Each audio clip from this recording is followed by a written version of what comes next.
Good morning, church. How y'all are? We just changed the invitation song from 560 to 559. Just one number back. Well, we did, didn't we? That was us, wasn't it?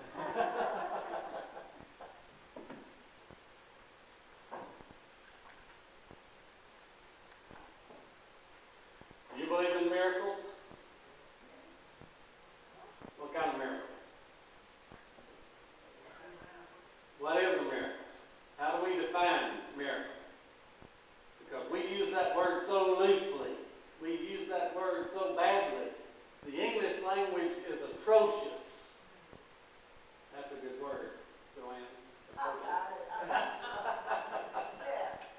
Why did y'all laugh when I said Joanne?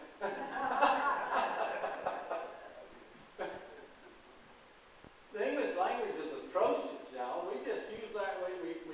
We use our words as it's commonly used. And so when we hear people talk about it, so a drunk driver hit a telephone pole and it crushed his car, and the car was so damaged that it was a miracle he came out alive. That ain't a miracle, I'm sorry. That ain't a Bible miracle. That may be a man miracle, but it ain't a Bible miracle. We have to let the Bible define it. But the problem is, and I have to do this sometimes reluctantly, sometimes terribly humbly. I want you to know this, but you know what you have is a translation, don't you? A translation from the original language to the English language, which is exactly what the Spanish people have. A translation from the Greek language to the Spanish language, and the German people, a translation from the Greek language to the German language. And back years ago, Martin Luther, one of his things was he wanted to put the Bible in the hands of the common people, but his common people were German, and that's what he translated it into. What you have is a translation. What is a miracle? Well, it's what the Bible says it is. But what does the Bible say it is? What does the Bible say about the subject? And by the way, it says a lot, and it says a little. First of all, what does the word that we see in our English language that's translated miracle mean? What does that word mean? And by the way, the thing about it is that word is translated with using two different words in English, and depends on the verse or the context as what the word is.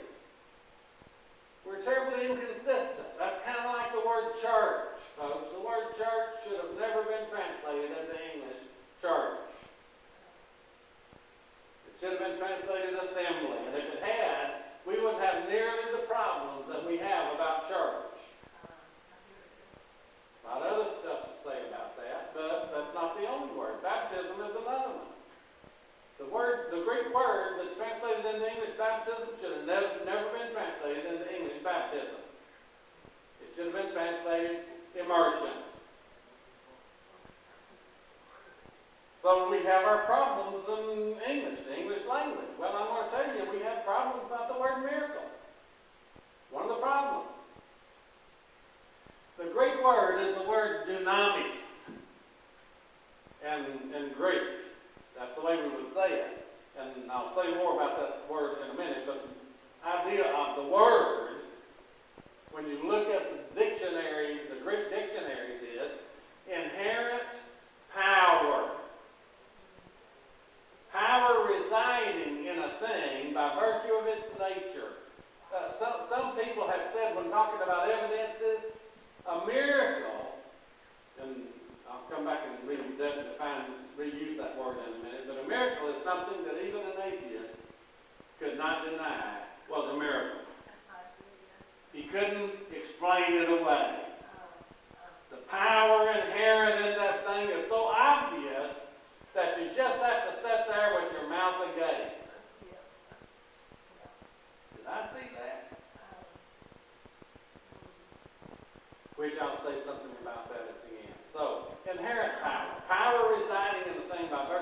nature or which a person or thing exerts. So the power that it takes to accomplish whatever it is that you see happening. So, by the way, the power that it took to part the Red Sea, the power that it took to turn the water into blood, and interestingly enough, we talked about this a little last week, but Moses talks about those things, and God talks about those things to Moses, with Moses, and back and forth, as wonders, which is what those powers caused the people to do when they saw it. It caused them to wonder. That's why it's called wonders.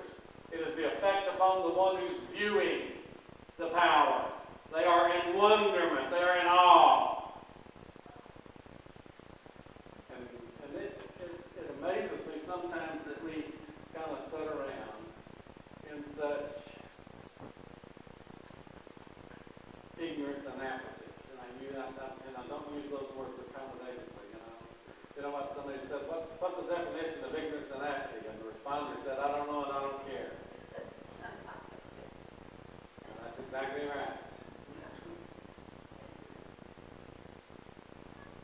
The explanation normally given by us, though, is that this word, dunamis, if you emphasize it in English, it's D-U-N-A-M-I-S, and we change it over, and get another word in the English language, and we say dynamite.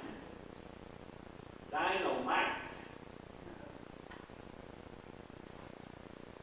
Well, that's illustrative, but it's minimally illustrative.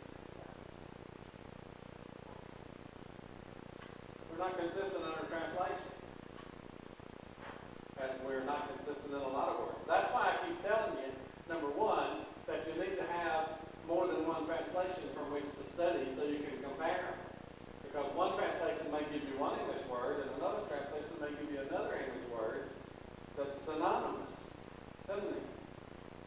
But, bless our hearts, we don't want to study that much. And the other thing I keep telling you is that you ought to have a strong concordance, or access to it, so that you can see what the Greek word itself meant. And without having to know Greek, you can do that. It's just a good tool, easy to use too. But again, like the lady told me when I told her about what it was going to take to learn how to study the Bible, when I laid all that introduction out, she said, I'm afraid I'm not just going to do all that.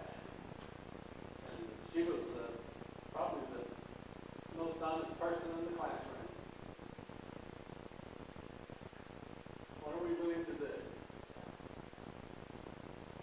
Context and usage gives us true meaning. And by the way, that's why our dictionaries change. Isn't that interesting? Our dictionaries change because usage of words change with time. But if the word never changed in its original sense, then the dictionary definition would never change. That's the great thing about having the New Testament in Koine Greek, because it never changes. It's always the same. So we can always translate it into English the same if we understand the meaning of the word. We can do that. The problem with that is that there are so many religious beliefs, and scholars don't want everybody to believe different. They want to believe like they believe. And so when they scholarly do what they do it from their beliefs.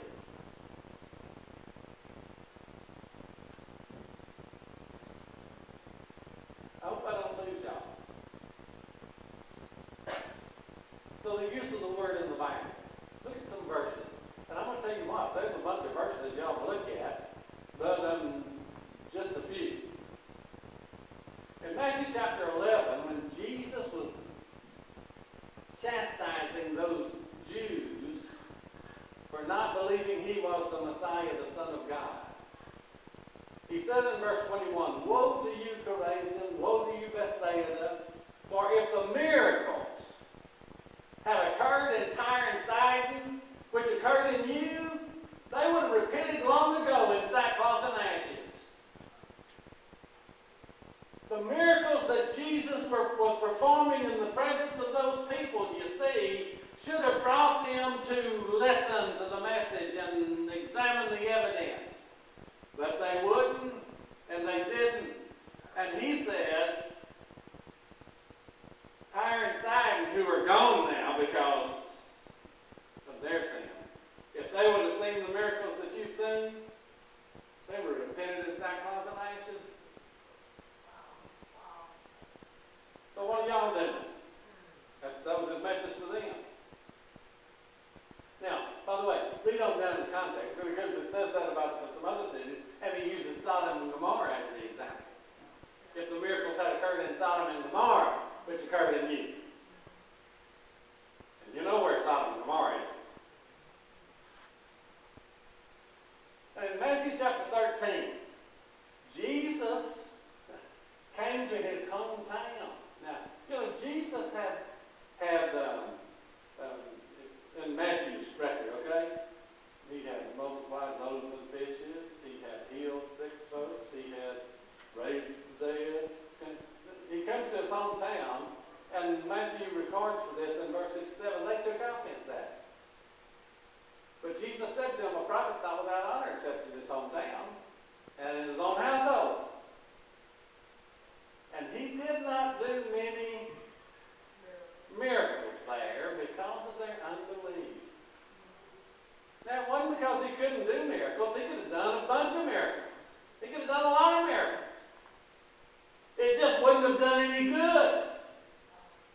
They wouldn't have believed. They wouldn't have listened anyway. It didn't matter how many he did.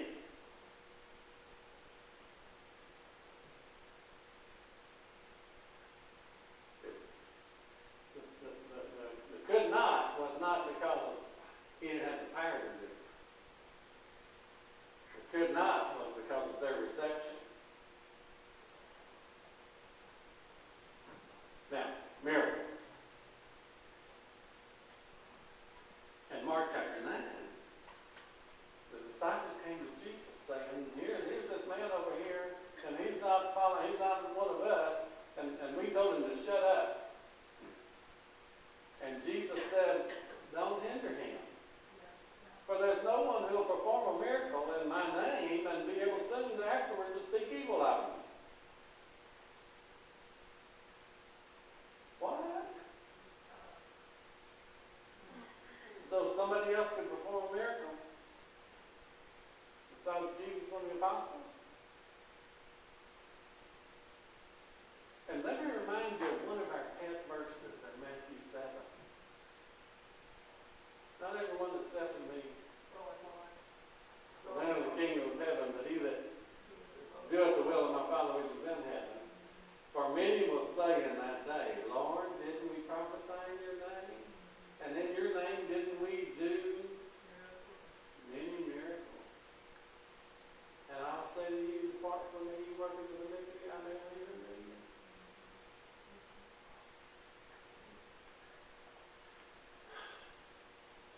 But here's a verse that has the word miracle in it that's not translated miracle. Or the word dunamis that's not translated miracle. And this was when those Sadducees came, you remember? And they asked him, they said, this woman married this man and he died, and she married his brother and he died, and she married another and he died. Up to 7 men, and they come and say, you know, whose wife will she be in the kingdom of heaven? And Jesus' response to them was this. You're mistaken, not understanding the scriptures, nor the miracle of God. Why don't we translate miracle there? Well, it's inconsistent with what we're thinking. You misunderstand the scriptures, you don't understand the scriptures, nor do you understand the power of God. Now, I'm going to come back to this because this is going to be my emphasis, but I'm going to back up. Let me show you something.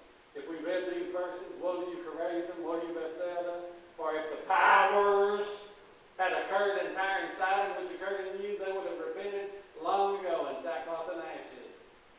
Well, there's an image for you. And that's what the word ought to be imprinting on your mind. The powers that were done. everything is true. He could not do many powers there because isn't that amazing? Because of their unbelief. And Mark 9, no one will able to perform a power in my name and soon be able to speak afterwards. That soon afterwards be able to speak evil of me. Because if you're doing the power in my name, then you're going to have to speak well of. And then, we get down to some nitty-gritty stuff here, folks. Charles was talking about the resurrection and the miracle of the power this morning, the proof, the evidential proof of resurrection. And Paul, when he talks about the gospel that he was set apart for, that the prophets prophesied of, they prophesied of the Messiah, who was declared the Son of God with power, with miracle, dunamis, by the resurrection from the dead, according to the Spirit of holiness, Jesus Christ our Lord. Why don't we translate that word miracle there? Because it don't fit the context or concept. But you know the word power would always fit. It would always fit. The actual true meaning of the word power would always fit. If every time you saw the word miracle you thought power, you'd be right. Because that's the inherent meaning of the word. But what's this?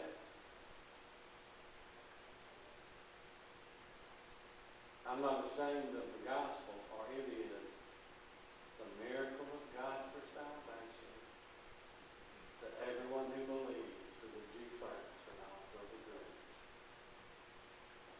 And the word that's used in verse 16 is the root noun of the very word. It is the letter for letter, the root dunamis.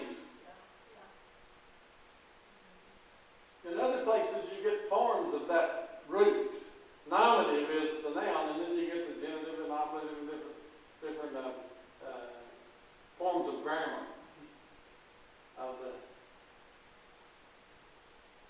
It is the miracle of God. Why don't we try to say the miracle there?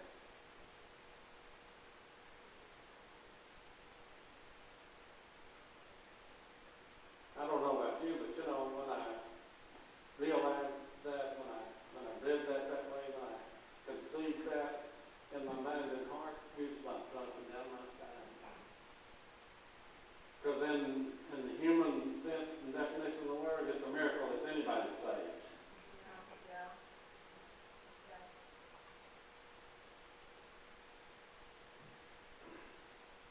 But the gospel is God's power, miracle to salvation. To who? Everybody who believes. All believers. Now, that's just a smidgen of the way that get your concordance down and look up the word miracle, and then you can go back there and look at all those words that have the same number as that word. Of course, if you have a computer, you can let your computer do it for you, but it's a lot easier to let your computer do it. But if you don't, concordance would be great. How do we deal with all that? See, what do we do with that? What's the application to life? What's the application of understanding? How do we now live? What do we see? Well, the meaning of the word is power.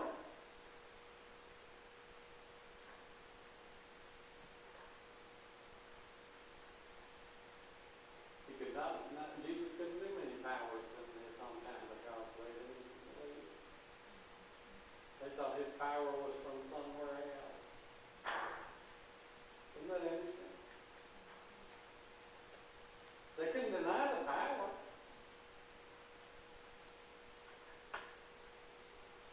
Because when you see the power, it's there. And isn't it amazing how in our language sometimes something happens and we experience it, we see it, and you know what we say? I don't believe it.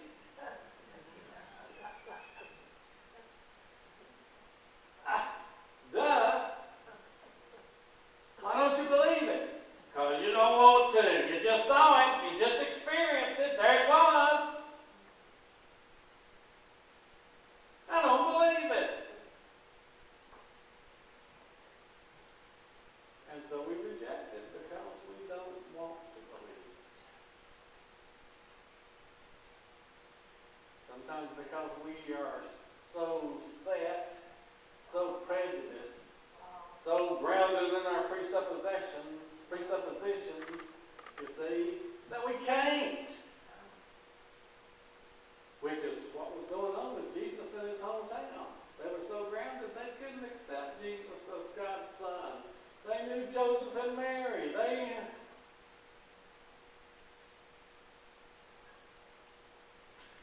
Acts 2:22, and y'all have heard me say this a bunch of times, but this is just kind of, to me, the definitive place to put these three words together that are talked about when we talk about Mary.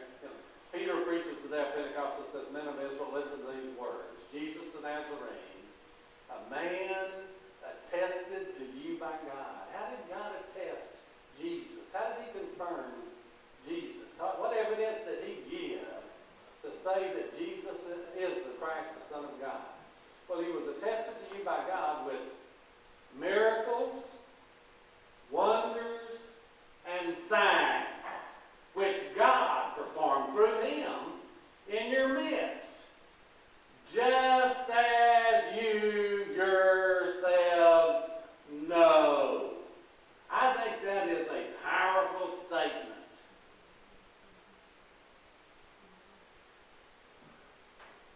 Some of our old-time preachers used to say, do you know what? If there had been people in there who had been there when those miracles, wonders, and signs took place, and it wasn't what they were claiming it was, wasn't what it said it was, they would have jumped up and down and said, "Peter, you're a liar. Get off that platform there. You're a lying preacher." But they couldn't deny him. They couldn't stand up and say Peter was lying when he said that, because they had witnessed it.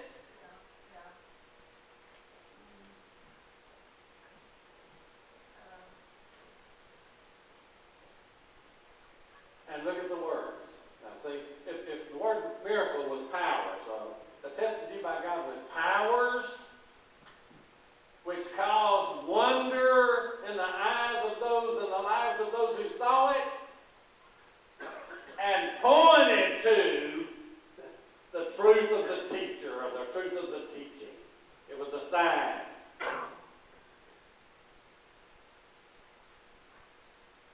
There's the idea of those three words. The power of the Jews, the wonderment that it creates, and the sign that it shows.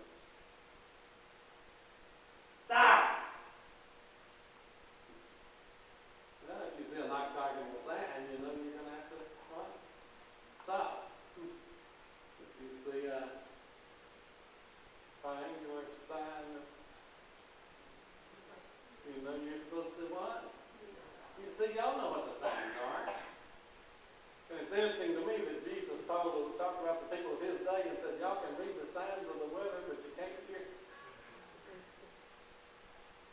Y'all can read signs, but you can't read God's signs. The word miracle should have been translated powers. And every time you see the word, you ought to see powers. Understand powers.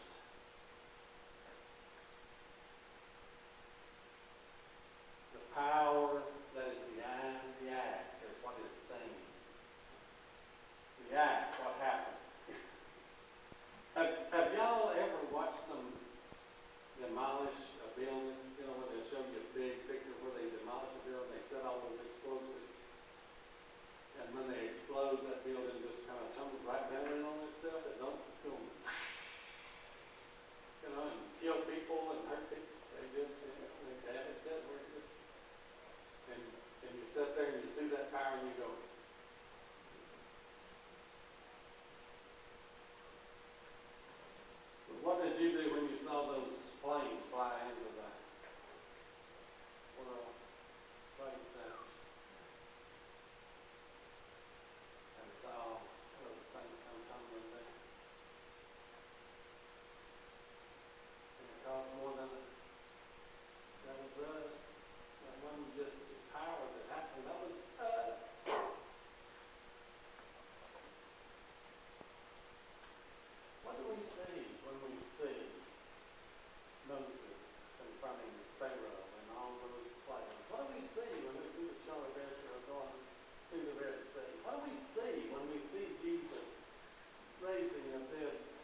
something somebody else is doing?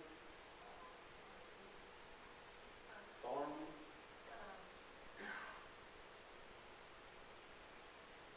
Sign points the one seeing it to the truth to be heard, the truth to be understood.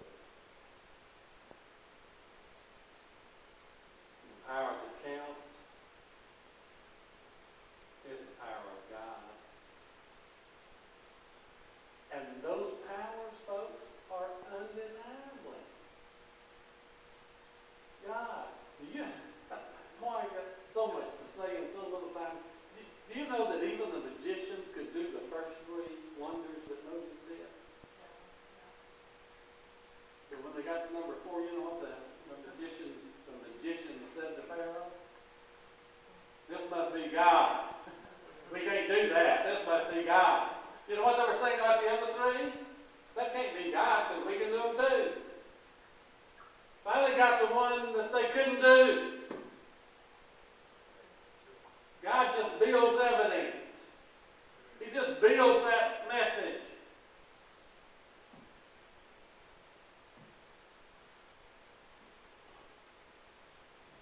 God is the only one who could save us. The only one who has the power to save us.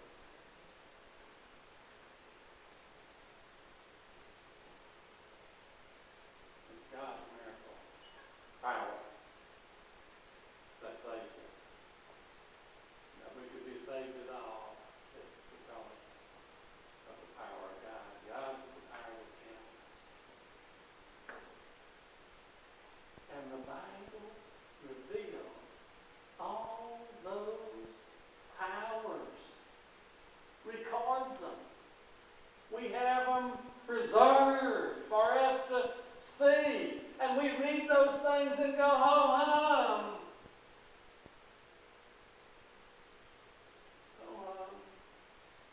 Another miracle. Another power of God at work.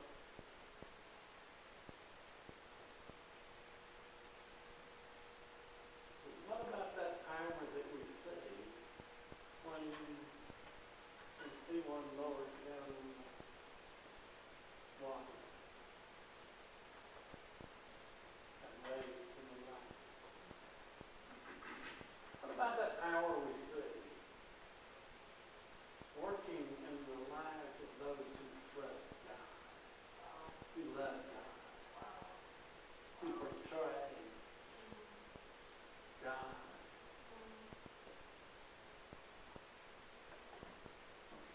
The Bible, as God's revelation, should create wonder in us because we see that power. But what about the sign too? What about what it wants us to, leads us to, and teaches us, and reminds us?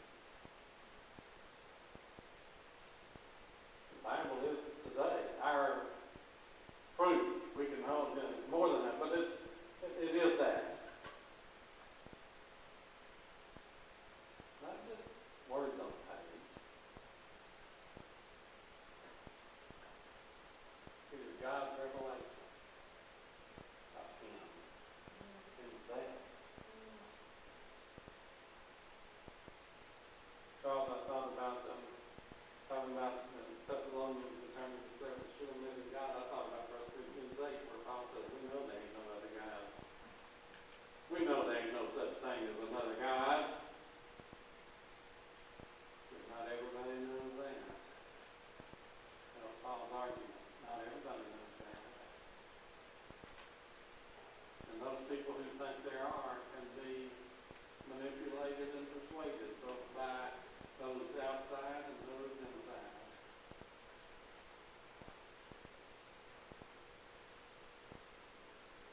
You believe in miracles? I believe in all of them. I believe in the power of God. And the greatest power that God wants us to see is His redemptive power, His saving power. Everything else points us to God's redemptive power. God is the redemptive